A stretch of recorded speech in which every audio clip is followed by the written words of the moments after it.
9, 8, 7, 6, 5, 4, 3, 2, 1. Being homeless in any capacity is tremendously stressful. When you don't know where you're going to lay your head, when you don't have a place to rest and relax, to kick your feet up, it's very intense. Man, it's very stressful. Once I got kicked out of the house at 21, I transitioned over to my auntie's apartment. She eventually went to jail and left the apartment to us. About 4 or 5, I'll say 4 young men, immature, early 20s. No real sense of responsibility. The end result is the building gets boarded up,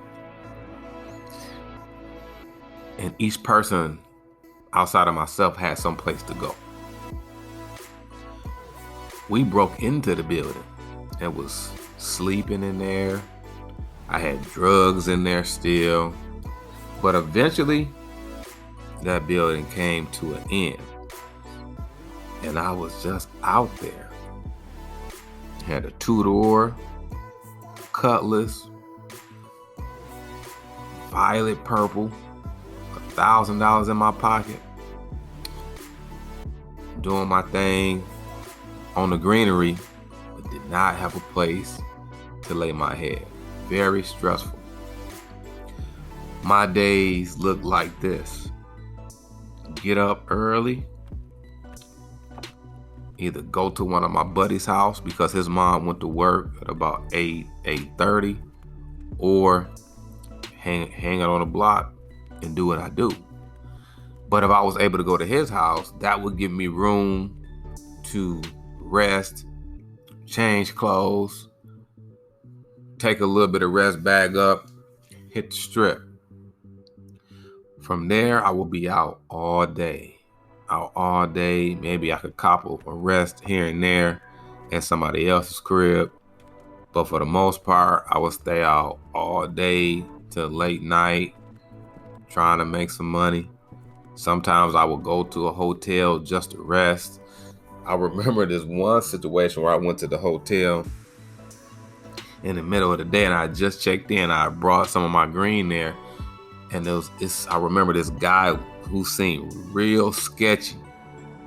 Like he would get you if he caught you slipping. I put my product underneath this dresser. I lifted the dresser up, put the product underneath the dresser, and then I left. But I had just checked in. I wasn't driving my flashy car. I was driving my lady's car. She had a 2-door Bonneville, white at the time. I come back up to the room, and this person is cleaning my room. I'm asking him, dude, why are you cleaning my room when I just checked in? He was, being a creep. Those were situations where I did find somewhere to rest throughout the day. But most times I would be hanging out until late night, get drunk. Then I would go over my lady's mom's house. I would either A, climb through the window, or B, slip through the door and be highly intoxicated, because when you a high class homeless person like myself, though you have your life savings of $1,000 on your person and you have a car, you still don't have a place to stay. I went through that process for about maybe 2 months, maybe 3. I convinced my girlfriend at the time to get an apartment in her name, and we lived out at 𝐼𝐸 Village for a period of time.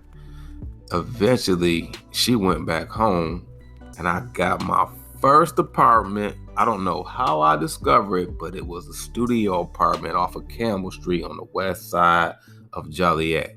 The rent was about $400 to $450 a month. Once we got the apartment on 𝐼𝐸 Village, that's when I began to work. And I began to transition out of that lifestyle, because God was drying things up where my phone wasn't ringing anyway. Started putting in more hours at Menards. And because of the environment that I found myself in, of people that were ordinary people who worked, for a living, and some of those people had aspirations and short-term and long-term goals, things begin to change for me gradually.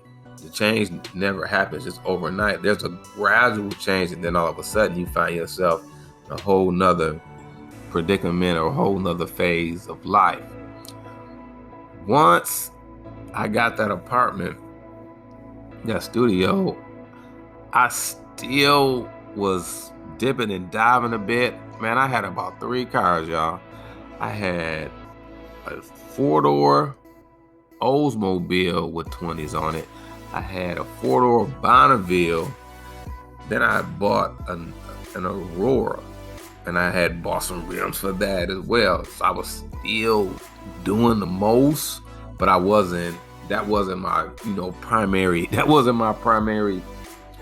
occupation.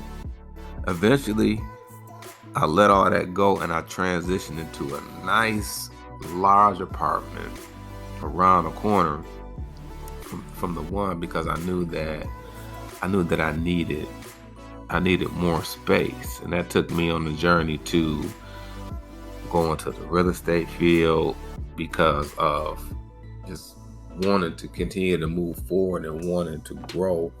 And once I got exposed to real estate and when it passed that test, that took me, and the idea came to me: you have business inside of you.